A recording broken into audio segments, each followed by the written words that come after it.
What's up, Junkie Nation?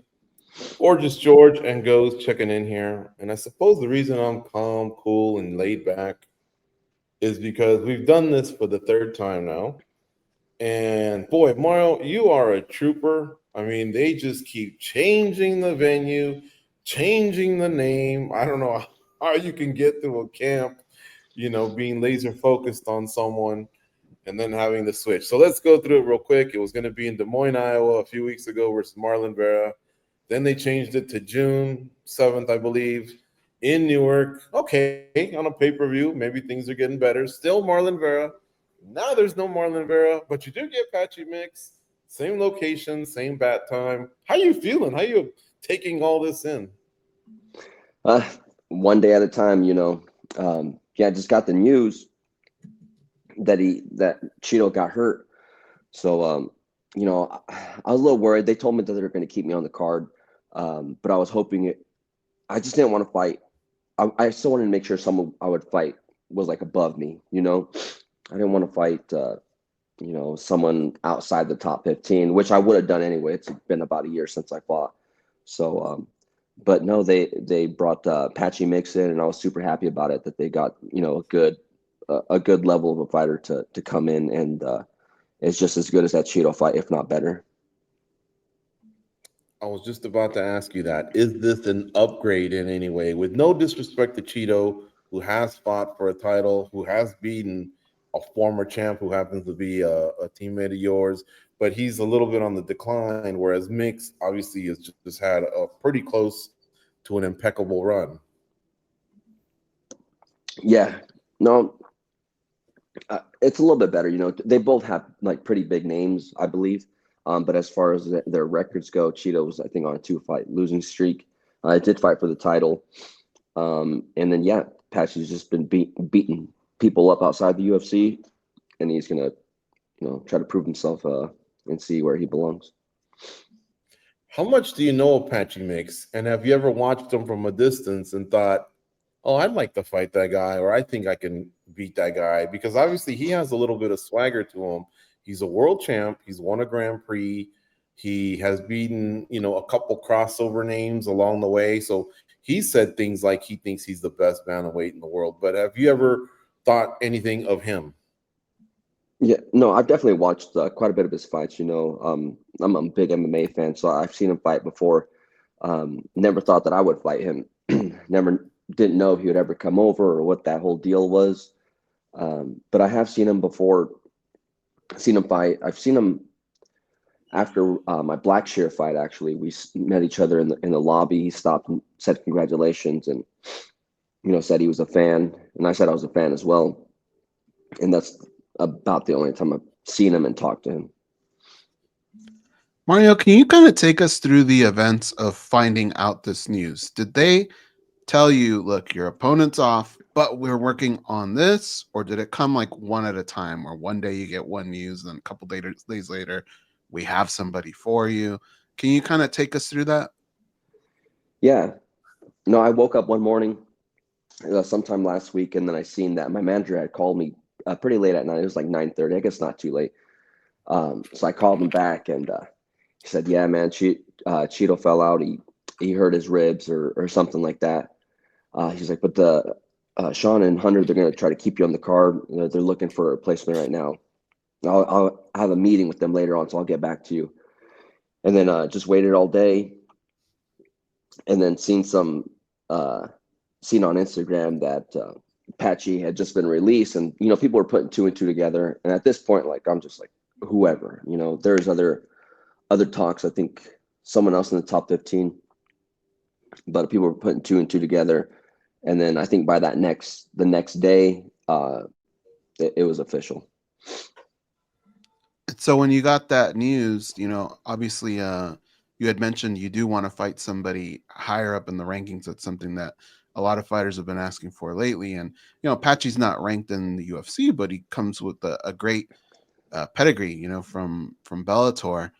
Your thoughts initially on the name, and what do you think of his fighting style and what you've seen from him? When I heard it was Patchy, I was excited. I was excited to fight Cheeto, but then just to get that news mid camp, you know, and I feel good. I'm feeling good. This is a great camp. So for Patchy to come in, I'm like reignited again. So I'm excited for it. I think he's a great fighter. You know, he obviously has a great record, and his style. You know, he's just submission heavy. You know, looking for the chokes, looking for that neck.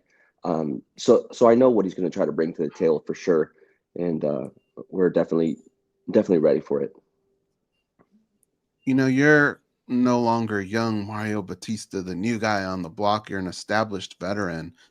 For us outside looking in, like George mentioned, all of the hiccups that have happened here for this camp, we always think it's got to be like a nightmare psychologically for a fighter. But because you've been around and you've been through things like this, what does it actually do for you emotionally? Emotionally, nothing. You know, I've been through this plenty of a couple of times actually, even in the UFC. You know, last minute. You know, I've done it with Blackshear, and then someone else like a few fights before. And I think the trick is not to get emotionally attached to it. Like, oh man, like I was practicing for this, you know, and now it's a change up. Now I got to change everything up. Like, no, that's why I just focus on myself. I just get myself better. And you always got to adjust, you know, and I think we can easily adjust to this fight from Cheeto to this, you know, and we have all the tools. We have guys in the gym that are just like Patchy, and so you know I feel like fully prepared to go into this fight. You know, maybe you can help us out with your veteran mind and having fought in the UFC. If you put yourself in Patchy's shoes, is this a better scenario or a tougher scenario? In other words, getting signed to the UFC, being able to have your 8 to 10 week camp, coming in, having a fight, or maybe you get rid of some of those nerves and all that come with just being the new kid on the block by just getting thrown into the fire. What do you think? Like, well, if you were in his shoes, what option would be like less stressful or more advantageous for you as a fighter? Personally, I would like a full camp. That's just me. You know, I like having a full camp and knowing what's coming. You know, if I was in his shoes, man, I would just feel rushed. You know, I would feel like, dang, okay, I don't know what he was doing in the meantime. You know, you haven't fought. I think he fought last year, maybe in May. So you haven't fought since then. You get called, you get signed, you got to negotiate right away. So, and then you're gonna be thrown right into the top 10. So I would feel a little bit rushed, you know. So maybe his is a little bit more. I think he would prefer a longer camp, but I think he's definitely probably feeling a little bit pressure for sure. I want you to answer my next question. This is a request, a kind request. I want you to answer this next question in one of two ways. Either you're going to say, man, that's some corny shit that you MMA media come up with, or you're going to say, funny you should say that. It just so happens. You ready? Let's go. When you were told Patchy Mix was going to fight, did you get any texts from either fellow fighters in your division or anything that says, yeah, show them what time it is. This is the UFC. You know, anything that was, you know, against someone coming from another league coming to the big leagues. Did that exist? And how would you answer that? No, that didn't happen, especially not with Patchy, because like I think Patchy's really well respected against like or amongst like the fighters, especially the 135ers, because you know he trains. I think he trains with UFC fighters, and I've heard stories of him like being in the gym and you know doing very well. So I think we all respect him. We know what he brings to the table, and we know how good he is. Even like the overall MMA rankings have him, I think at least top 5 in the world. So we know how good Patchy is. Well, that was your chance to tell me I was some corny MMA media shit, but I'll take it. That's You didn't corny. say it. So not one person said, show him what's up, Mario, UFC, baby, nothing like that? No, not with UFC involved. Not making it like oh, he's from Bellator. You know, they're not as That's good. actually pretty cool. That's pretty no, cool, and I loved your answer because he's from Extreme Couture. Goes and I go into that gym a lot, and he does seem to carry respect. and he actually seems to be respectful towards other fighters. So I was just wondering if it happened because, there just always seems to be something when the new people are coming over. But in this case, it sounds like there wasn't.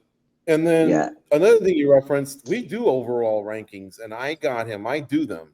I got him at 6 right now. Mm-hmm. So in a way, you are fighting someone up because I have you at 7. These are all bantamweights in the world, not just UFC. Do you think that's a fair slotting of those? You want to hear the ones ahead, or Yeah, who's above? Who's it goes above like him? this?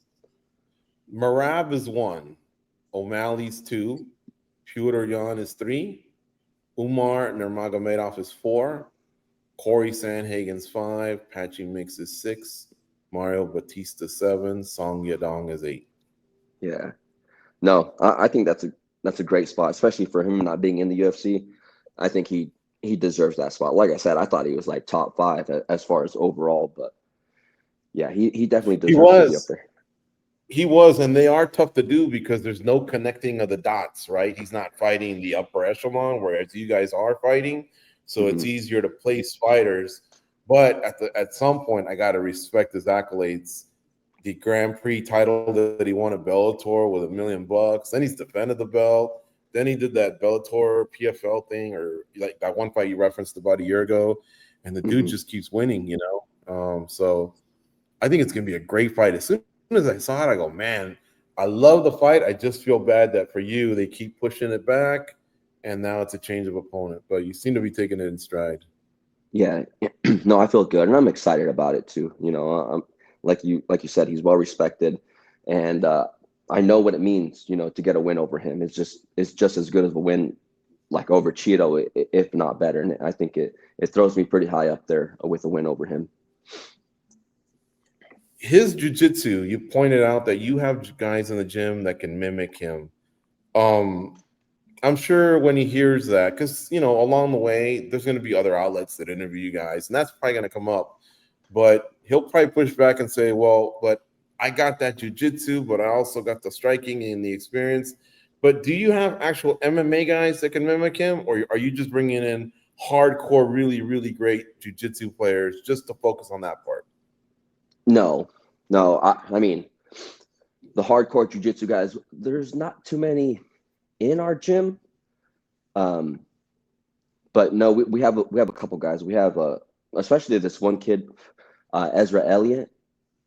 Man, like same body type as Patchy, does the same submissions that he does. If not, I think he might be better. And this kid in our gym, he's super young. He's probably like 4-0 as a pro, 35er, undefeated. And man, he's just, like I said, he's 4-0, and he's given all of us fits, with his jiu-jitsu and his grappling. He gives us all a hard time. So I'm very lucky to have someone like him in our gym. So, and like I said, I think this kid is probably a little bit better than Patchy. One last question. This has to do with your camp. Benson Henderson for many years was almost regarded as unsubmittable, at least in an MMA fight. It just so happens Anthony Pettis got him once. But has he always been like that in the gym? Has he always been one of those guys that's just almost unsubmittable? Or have you ever had the luck of tapping him? Not to talk shit, but just like in training, you all basically get each other at some point? Yeah, I've been there for 11 years, so and I could probably count just on one hand how many times I've caught him. But yeah, he is very hard to submit, especially with chokes. Coach will always bring up these stories about going to fights and jiu-jitsu matches with Ben, and Ben just letting the chokes get in so deep. And you've probably seen a bunch of WC stuff. He just lets it get in so deep and just somehow gets away with it. So. And then our coach tells us, and that's exactly what we don't do. We need to get ahead of this early. Guys like Benson, he likes to wait there, giving me some gray hairs and stuff. He'll tell some funny stories. But yeah, Benson's pretty hard to submit. Has Benson ever revealed what the trick is? I mean, we all thought he had a third lung or something. Something, huh? I don't know. Some deep veins in his neck where you can't, compress him or something like that. Honestly, I think he's a champion. He's stubborn. He's not going to let it go away that easy. And he's just tough, man. He waits till like the very last moment until he has to tap or he finds a way out. He'll ride that edge for sure. Let me hit you with one last one. I'm sorry. Jose Aldo just fought, Mm-hmm. and he was really disappointed in his performance. He went out of his way in an interview that I saw to give you your props. He did what he had to do to win. He was just mad at him, kind of at himself. And then, of course, he goes on and fights Ayman Zahabi, loses, and then retires. But do you have any thoughts on that? I don't know. Like, I still see Jose as a guy that can still fight because these fights have been close. But he was so hard on himself. He just doesn't want to have anything to do with the sport anymore. Yeah, no, I think there's like a lot of factors. I think he also missed weight, so maybe like the weight cut's getting a little bit harder. And then I don't even know if he'll get the top guys. Like, say he moved to 45, is he still going to get those top guys? And I don't know. Maybe it was just time for Aldo. He tried. You could tell he tried in this fight, gave it his all. It looked like in the third round he gave it his all, and kind of gassed out there at the end. But I don't know. There's always a time, to call it. Yeah. All right, my man. Well, thanks again for hooking up with us. At least we can say that every time we've kind of discussed a new fight or a new location or anything like that, and we really appreciate your time in doing so. But this is a great fight. I really like it, and it's always exciting when a new fighter crosses over. Us MMA fans, we follow it all. So, like RDR, for example, he came over the Ritter, and look what he's been doing. So he's had a pretty good run. Kayla Harrison coming over from PFL. Now you got a Bellator champ. So this is great stuff, man. I love it, and we're excited about your fight. Thank you, guys. I'm excited to be part of it.